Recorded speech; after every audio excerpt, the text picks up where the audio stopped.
అందరికీ జై భీమ్. నేను Rajesh Mahasen. Welcome to Mahasen media. ఈయన మాటలు చూడండి ఒకసారి. చంద్రబాబు గారు మీకు 77 ఏళ్ళ వయసు. బహుశా మీకు ఇది లాస్ట్ ఎలక్షన్ ఏమో.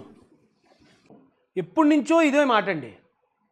మీకు ఎంత వయసు వచ్చింది, ఇదే లాస్ట్ ఎలక్షను, నెక్స్ట్ ఎలక్షన్ దాకా మీరు ఉండకూడదు, నెక్స్ట్ ఎలక్షన్ దాకా మీరు ఉండరు. ఎప్పుడు ఎవరో ఒకరు చావు కోరుకోవటమే. జగన్మోహన్ రెడ్డి గారు కాస్త సిగ్గుపడాలి మీరు. ఎందుకంటే ప్రత్యర్థి చావు కోరుకోడు సమర్థుడు ఎవరు.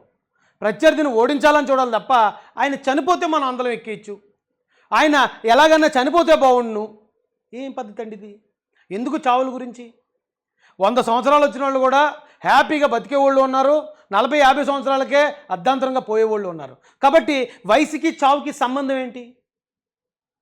10 సంవత్సరాలు పసిపిల్లలు కూడా చనిపోతారు, 10 సంవత్సరాల్లో చనిపోతారు, 20 సంవత్సరాల యువకులు చనిపోతారు, 40 సంవత్సరాల్లో చనిపోతారు, 50 సంవత్సరాలు, 70 సంవత్సరాల పైన అంటున్నారు మీరు. అది ఎంత అదృష్టం అండి. అది దేవుడు సంపూర్ణ ఆయుష్ ఇచ్చారు ఆయనకి. మీరు ఎంత కోరుకున్నా ఖచ్చితంగా ఆయన ఇంకొక 4-5 ఎలక్షన్లు చూస్తాడు ఆయన. మీలాంటి వాళ్ళు ఎంత అనుకున్నా కానీ నిజాయితీగా ఉండేవాడికి ఎప్పుడు దీర్ఘాయుష్ ఉంటుంది. కానీ చావులు కోరుకోవడం ఏంటి? ఇప్పుడు ఆయన 74 సంవత్సరాలే చక్కగా ఎక్కేస్తాడు మెట్లు.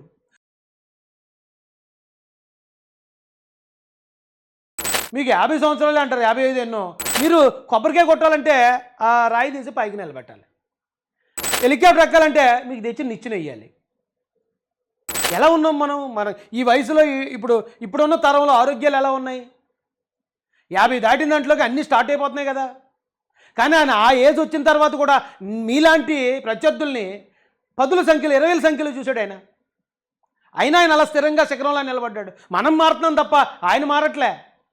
ఆయన మాత్రం అలాగే ఉన్నాడు. ఈ ప్రత్యర్థులు మాత్రం ఒకరొకరు మారుతున్నారు అంతే. ఇంకెంతకాలం ఇలా ఎదుటోళ్ళు చావులు కోరుకుంటారు? ఎంతకాలం ఈ చావుల గురించి? ఎంతకాలం ఈ శవ రాజకీయాలు? 77 ఏళ్ళ వయసు, ఎలక్షన్లు వచ్చేసరికి 80 ఏళ్ళు. ఈ వయసులో కూడా ఇలాంటి దౌర్భాగ్యమైన రాజకీయాలు చేయడానికి సిగ్గుగా నీకు అనిపించడం లేదా చంద్రబాబు అని అడుగుతా ఉన్నా. ఆయన దౌర్భాగ్యమైన రాజకీయాలు చేస్తుంటే ఇంతకాలం రాజకీయాల్లో ఆయన నిలబడలేడండి. 4 సార్లు ముఖ్యమంత్రి ఆయన అవ్వలేడండి. 2 సార్లు కేంద్రంలో కీలక పాత్ర పోషించే అవకాశం ఆయనకి రాదండి జగన్ గారు. ఎందుకంటే ఇప్పుడు మీరు ఆ ఏజ్లో కూడా చేస్తున్నారు ఏంటి అంటున్నారు. కానీ మీరు ఈ ఏజ్లోనే ఇంత బ్యాడ్ నేమ్ ఎందుకు తెచ్చుకున్నారు అని అడుగుతున్నాను నేను. మీకు ఇంకా రాజకీయ భవిష్యత్తు చాలా ఉంది కదా. అంత భవిష్యత్తు ఉన్న మీరు ఎందుకు అప్పుడే ఇంత డిఫేమ్ అయిపోయి ఇంత నేల కూలిపోయారు? 151 నుంచి 11కు పడిపోయారు. మిమ్మల్ని ఆరాధించే ప్రజలు ఈరోజు మీరు తిట్టుకునే స్థాయికి పడిపోయారు. ఒక వ్యక్తి తన జీవిత కాలంలో ఎన్ని అబద్ధాలు ఆడతాడో అన్ని అబద్ధాలు 5 సంవత్సరాల్లో ఎందుకు ఆడేసి ఎందుకు మీ రాజకీయ భవిష్యత్తును ఎందుకు నాశనం చేసుకున్నారు? మీరు ఆయనకి నిధులు చెప్తారేంటి? ఆయన ఎంతో సాధించాడు. ఆయన 4 సార్లు ముఖ్యమంత్రి. ప్రాంతీయ పార్టీల్లో 4 సార్లు అంటే 20 సంవత్సరాలు పైబడి ముఖ్యమంత్రులు చేసిన వాళ్ళు ఏళ్ల మీద లెక్కించే వ్యక్తుల్లో ఆయన ఒకడు.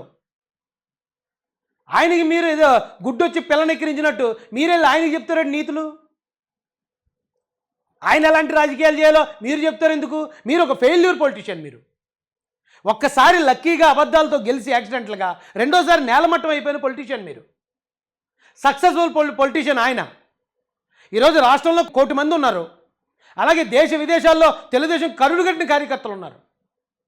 అంత సామ్రాజ్యాన్ని నిర్మించాడు ఆయన నిజాయితీతో. అరే ఆయనకి మీ సర్టిఫికేట్ ఏంటి? మీరు చేసింది ఒక్కసారి 10ల సంఖ్యలో 30 కేసులు ఇరుక్కున్నారు, 16 నెలలు జైలుకి వెళ్ళి వచ్చారు. బాబాయ్ కేసు అది మీ వైపు చూపిస్తుంది, మీ కుటుంబం వైపు చూపిస్తుంది. కోడికత్తి డ్రామా మీ వైపు చూపిస్తుంది, గులకరాయి డ్రామా మీ వైపే చూపిస్తుంది. 5-10 సంవత్సరాల్లో ఇన్ని నేరాలు చేసిన మీరు, ఇంత అవినీతి చేసిన మీరు చంద్రబాబు నాయుడు గారికి మీరు సర్టిఫికేట్ ఇవ్వడం ఏంటి సార్ ఇది? ఎందుకు మీ రాజకీయ భవిష్యత్తుని మీరే ఎందుకు సమాజ్ చేసుకున్నారు? ఆయనకి మీరు ఇచ్చేదే సర్టిఫికేట్. ఆయన కంప్లీట్ ఆయన పొలిటికల్ లైఫ్ అంతా కూడా విజయవంతంగా నడిచింది. ఎవడున్నాడు 4 సార్లు ముఖ్యమంత్రి అయిన వ్యక్తి ఈ రాష్ట్రంలో?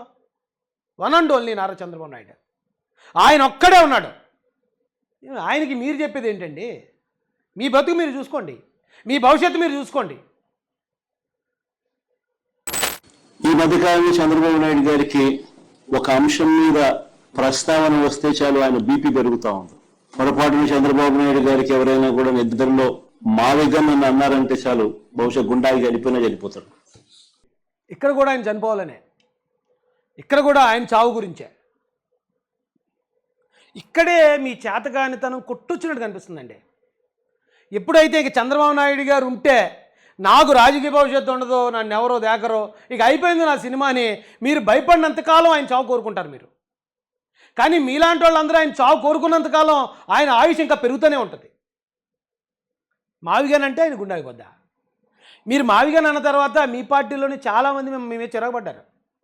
మీ పార్టీ కరుడు కట్టిన ఎనలిస్టులు కూడా మిమ్మల్ని ఏంటే మావిగానే ఏంటి దరిద్రం అని మిమ్మల్ని వదిలేసిపోయారు. మీ చుట్టూరా చూసుకోండి. ఫస్ట్ మావి గన్నా మీరు ముఖ్యమంత్రిగా ఉన్నప్పుడు 3 రాజధానుల, బహుశా ఆంధ్ర రాష్ట్రానికి బహుశా 3 క్యాపిటల్ వస్తాయేమో. 3 క్యాపిటల్ కూడా రావాల్సిన పరిస్థితి కనిపిస్తా ఉంది అధ్యక్ష. మీరు ముఖ్యమంత్రిగా ఉన్నప్పుడు అమరావతి రాజధాని, విజయవాడలో క్యాపిటల్ సిటీని పెట్టడం మనస్ఫూర్తిగా మేము ఆహ్వానిస్తున్నాం. మీరు ముఖ్యమంత్రిగా ఉన్నప్పుడు వైజాగే రాజధాని, Visakhapatnam, which is going to be our capital. To Visakhapatnam, which is going to be our capital. మీరు ముఖ్యమంత్రిగా ఉన్నప్పుడు మీ నోటుకు వచ్చిందంతా మాట్లాడతారా? మీరు మిమ్మల్ని తీసి పక్కన కూర్చోబెట్టాక ఇప్పుడు మావిగాని గుర్తొచ్చిందా? మచిలీపట్నం నుంచి ఎంఏ తీసుకోండి, విజయవాడ నుంచి విఐ తీసుకోండి, గుంటూరు నుంచి GUN తీసుకోండి. మావిగన్ అని పేరు పెట్టండి. మచిలీపట్నం, విజయవాడ, గుంటూరు, మావిగన్. మచిలీపట్నం, విజయవాడ, గుంటూరా ఇప్పుడు గుర్తొచ్చాయా? మీరు అధికారంలో ఉన్నప్పుడు గుర్తురాలే. ఏమంటే ఇలా చెప్పడానికి సిగ్గు అనిపించట్లేదండి? కాస్తైనా సిగ్గు అనిపించట్లేదా? ఎన్ని మాటలు మార్చారు మీరు రాజధాని గురించి. రాజధాని అంటే మీకు ఎందుకు అంత ద్వేషం? అది ఖమ్మోల్ రాజధాని అని ఒకసారి, లేకపోతే అక్కడే బాగుపడాలా, కర్నూలు వాళ్ళు బాగుపడకూడదా, వైజాగ్ వాళ్ళు బాగుపడకూడదా అని మరొకసారి ఈ వర్గ వైషమ్యాలు రేపటం, ప్రాంతీయ విద్వేషాలు రేపటం. ఎన్ని చేస్తారు సార్ మీరు? ఎప్పటికీ కూడా మీ పార్టీ వాళ్ళు, మీ అనలిస్టులు, మీ యూట్యూబర్లు మీ మీదే చిరాకు పడినా కూడా ఇంకా మావిగానని మీరు సమర్థించుకోవడమే కాదు, అది చూసి ఆ తెంగర నిర్ణయం కోసం చంద్రబాబు నాయుడు గారు గుండె ఆగిపోద్దా? ఏంటండి ఇలాగైతే మీ పార్టీ ఎలా నడపగలరు మీరు? ఇవి మాకేం బాధ లేదండి, మాకు చాలా హ్యాపీ మీరు ఎలా ఉన్నంతకాలం. మీరు ఎలా మాట్లాడినంతకాలం మాకు పోటీయే లేదు, మాకు ప్రత్యర్థే లేడు ఈ రాష్ట్రంలో. తప్పు కదా? గుండె ఆగిపోయి చచ్చిపోతాడు. ఎందుకు ఈ చావులు కూడా ఎందుకు? బీపీ పెరుగుతా ఉంది. ఎప్పుడైనా మీరైనా పొరపాటున అనండి, ఎప్పుడైనా మావిగన్ గురించి మీ కమెంట్స్ ఏంటి సార్ అని. గుండె ఆగిపోకపోతే అదృష్టం. ఈ మాట విన్నప్పుడు, ఈయన మాట అన్నప్పుడు ఒకసారి ఆ జర్నలిస్టుల వైపు ఒకసారి కెమెరా తిప్పితే బాగున్నాం. ఎందుకంటే వాళ్ళు ముసుముసి నవ్వులు నవ్వుకుంటూ నవ్వు ఆపుకుంటూ ఉంటారు. ఆ మావిగన్ అనేది మిమ్మల్ని ముంచేసింది. ఆ మావిగన్ అనే నిర్ణయం మిమ్మల్ని ఇంకో 30 సంవత్సరాలు వెనక్కి లాక్కుపోయింది, మిమ్మల్ని మీ పార్టీని. ఇన్ని మాటలు మార్చిన తర్వాత ఒక వ్యక్తికి క్రెడిబిలిటీ లేకపోతే రాజకీయాల్లో నిలబడడం సాధ్యం కాదు అని వాళ్ళు ముసుముసిన వాళ్ళు నవ్వుకుంటూ ఉంటారు. అంతే తప్ప మావిగన్ గురించి ఇక్కడ గుండెలు ఆగిపోయేవాళ్ళు, లేకపోతే రక్త కన్నీరు కాచేసేవాళ్ళు లేరు జగన్ గారు. మావిగన్ అనేది ఒక తింగర నిర్ణయం. అది ఆ పేరు ఒక తింగర పేరు. ఒకవేళ నిజంగా ఆ 3 ప్రాంతాలను కలిపి పెట్టాలన్నా ఒక మంచి పేరు ఏదైనా పెట్టాలి తప్ప అందులో ఒకటి ఇందులో ఒకటి తెచ్చి పెట్టరు. నేను అంతకుముందు కూడా చెప్పాను, మీకు కుమార్తె లేకపోతే కుమారుడు పుట్టినప్పుడు వాళ్ళకు ఒక కొత్త పేరు, కొత్త ఐడెంటిటీ ఇస్తాను తప్ప నాన్న పేరులో ఒక అక్షరం, అమ్మ పేరులో ఒక అక్షరం, నాన్నమ్మ పేరులో ఒక అక్షరం, తాత పేరులో ఒక అక్షరం తెచ్చి పెట్టరు. అది ఎక్కడా లేదు. అది ఒక ఈ రాష్ట్ర చరిత్రలోనే అత్యంత తింగర నిర్ణయం, తింగర స్టేట్మెంట్. అది ప్రజలు నవ్వుకుంటారు అలాంటివి విన్నప్పుడు. దానికి 4 సార్లు ముఖ్యమంత్రి చేసిన చంద్రబాబు నాయుడు గారు కంగారు పడిపోతున్నారా? కంగారు అయిపోయి గుండె అయిపోయి బీపీ పెరిగిపోతుంది. ఏంటి ఎక్స్పెక్టేషన్లు ఏంటి? ఇంత ఎందుకే ఓవర్గా ఎక్స్పెక్ట్ చేసుకుంటారు మిమ్మల్ని మీరు? ఆ నిర్ణయం ఒక కామెడీ నిర్ణయం అని మీకు ఎవరు చెప్పట్లేనట్టుంది మీ పార్టీలో. అదొక తింగర నిర్ణయం, ఒక కామెడీ నిర్ణయం. ఎవరో పిల్లల్ని తీసుకొచ్చి పేరు పెట్టమంటే దేవుడు అన్నారు మీరు.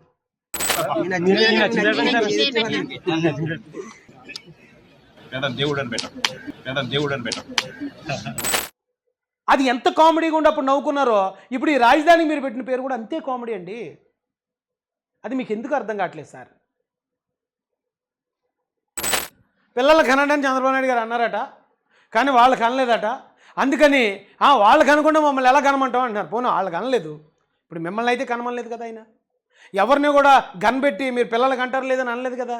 ఆయన పిలిపించాడు, యువత కావాలి, యువత ఉండాలి, యువత తగ్గిపోతున్నారు కాబట్టి మీరు పిల్లలు కానండి, ప్రభుత్వం నుంచి నేను చూసుకుంటాను, ఆ పిల్లల్ని నేను పోషిస్తాను అని ఆయన అన్నాడు. నచ్చిన వాళ్ళే కదా కంటారు. లేకపోతే పిల్లల్ని కనకపోతే అందరినీ సరే వరుసగా నిలబెట్టి కాల్చేయండి అన్నాడు ఏంటి ఆయన? ఫైరింగ్ ఆర్డర్లు ఏమన్నా ఇస్తాడు? మిషన్ గన్లు అట్టుకొచ్చి ఒక్కొక్కరిని కాల్చేయమన్నాడు ఏంటి? కాదు కదా. ఆయన పిలిపించాడు నాయకుడిగా, నచ్చితే చేయండి లేకపోతే లేదు. మొన్న మోడీ గారు వచ్చారు, బంగారం కొనొద్దు అన్నారు, అందుకని అందరూ కొంటాం మానేశారా? కొనేవాళ్ళు కొంటాం మానేశారా? కొంటారు.